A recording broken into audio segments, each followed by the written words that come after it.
Assalamualaikum dan salam sejahtera.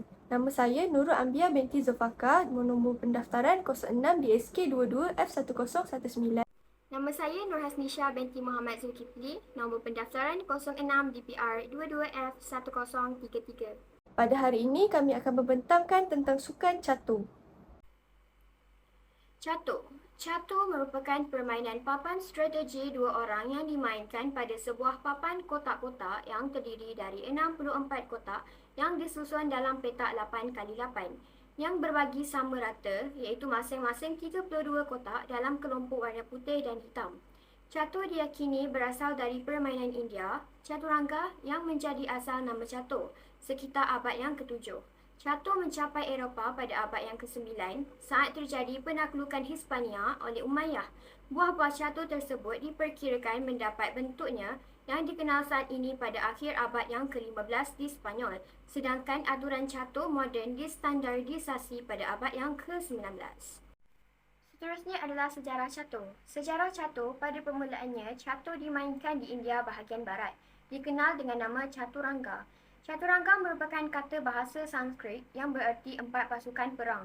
Merujuk pada empat pasukan perang yang digunakan oleh India saat itu, iaitu kereta perang, tentera bergajah, tentera berkuda dan infanteri. Ini adalah contoh kereta tentera, tentera bergajah, tentera berkuda dan juga infanteri. Seterusnya adalah Caturangga.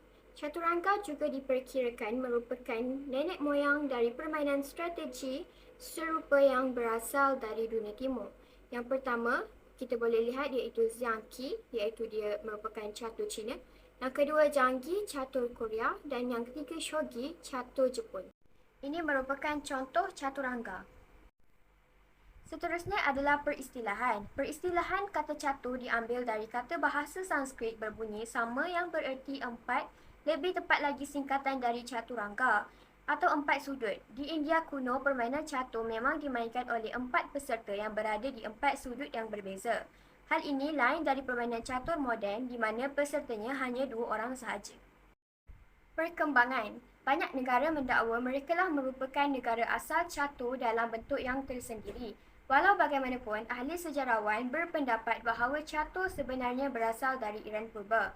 Ia menjangkau dunia purbakala. India, dulu dikenali sebagai Hindustan, Pakistan dan Afghanistan adalah beberapa negara diberikan sebagai contoh.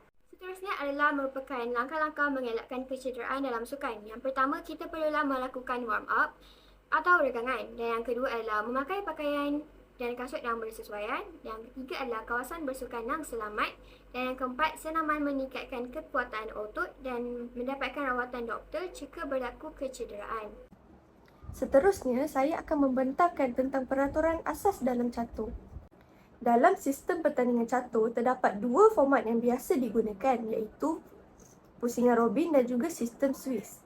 Pusingan robin ialah perlawanan semua lawan semua yang biasanya digunakan apabila peserta tidak ramai. Pemain akan berlawan dengan semua pemain lain dalam bahagian tersebut. Format sistem Swiss pula di mana dalam setiap pusingan pemain akan bertemu dengan pemain yang mempunyai markah hampir sama dengannya. Sebagai contoh, jika seorang pemain kalah dalam permainan pertamanya, kemungkinan dia akan bertemu dengan pemain lain yang turut kalah di permainan pertamanya juga. Pemain tidak akan disingkirkan dari acara sistem Swiss. Jika jumlah bilangan pemain ganjil, seorang pemain akan mendapat bye yang bermakna dia mendapat markah percuma, seolah-olah dia menang dalam perlawanannya. Bye akan diberikan kepada pemain dalam kumpulan yang mendapat markah terendah. Namun, seorang pemain hanya boleh mendapat sekali bye sahaja. Di tengah pertandingan pula, permainan tambahan disediakan untuk pemain yang mendapat bye. Tempoh pertandingan catur pula, setiap pemain diberikan kawalan masa sebanyak 15 minit bagi setiap pusingan. Jumlah pusingan permainan ditetapkan seperti berikut. Bilangan penyertaan, 8 hingga 16 pemain akan menghadapi 5 pusingan. 17 hingga 32 pemain akan menghadapi 6 pusingan. 33 hingga 64 pemain akan menghadapi 7 pusingan. Dan 65 hingga 128 pemain akan menghadapi 8 pusingan. Kebiasaannya, selang waktu di antara setiap pusingan ditetapkan kepada 1 minit, kecuali selepas peringkat ke-6. Peserta diberikan masa rehat selama 15 minit selepas tamat pusingan ke-6 dan sebelum bermulanya pusingan ke-7. Sistem permakahan dalam catur mengikut kutipan mata seperti berikut. Menang akan mendapat 1 mata, seri akan mendapat 1/2 mata dan kalah akan mendapat 0 mata. Pemain baik akan diberikan 1 mata. Terdapat beberapa teknik-teknik yang boleh digunakan ketika bermain catur. Yang pertama ialah teknik castling atau perkuburan.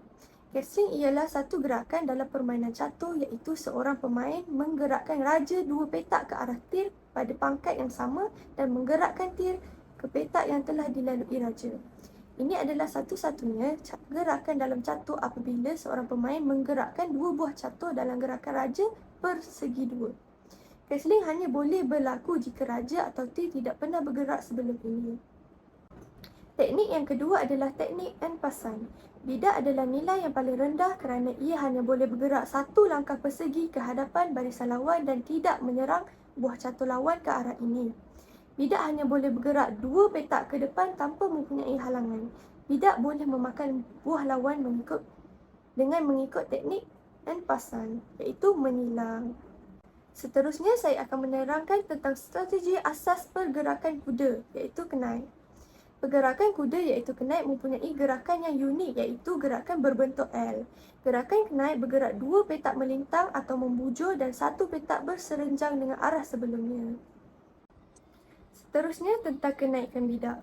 Sekiranya bidak berjaya mara ke barisan terakhir pihak lawan, bidak itu akan dinaikkan pangkat. Apabila mencapai barisan tersebut, pemain boleh memilih pangkat yang diinginkan sama ada queen, rook, bishop atau knight.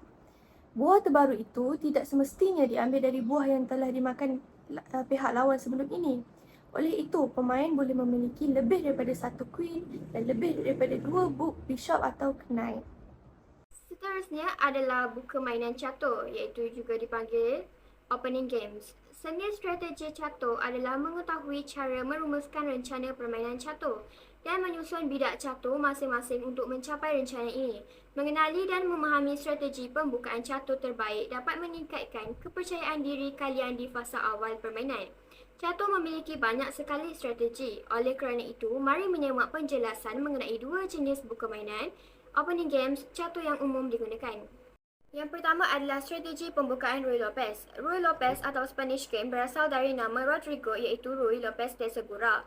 Dia adalah seorang uskup Spanyol yang menganalisis pembukaan ini dalam karyanya tahun 1561. Setelah hampir 500 tahun berlalu, Ruy tetap menjadi salah satu strategi pembukaan catur yang paling umum.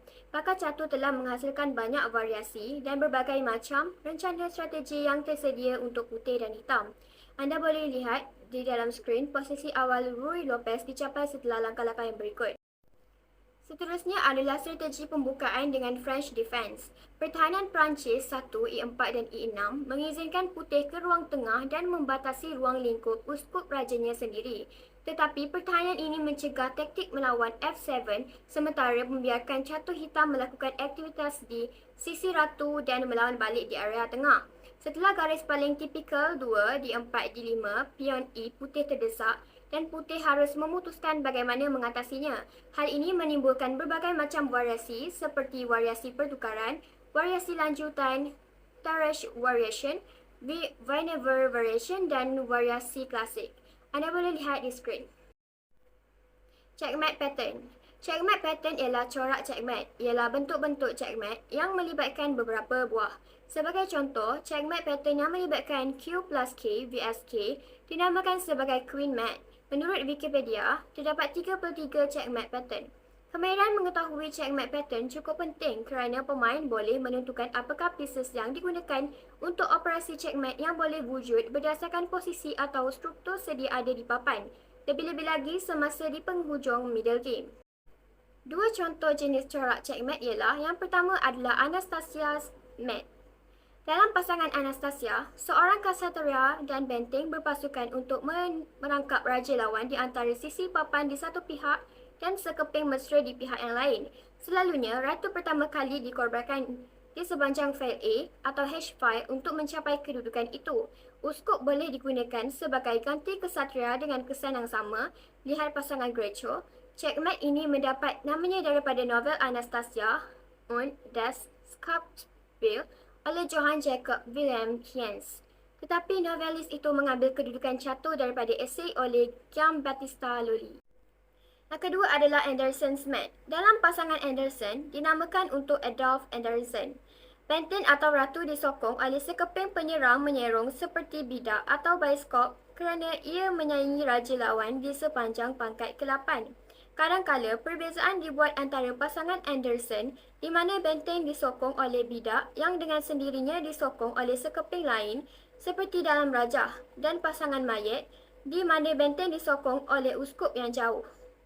Itu sahaja daripada kami. Sekian, terima kasih.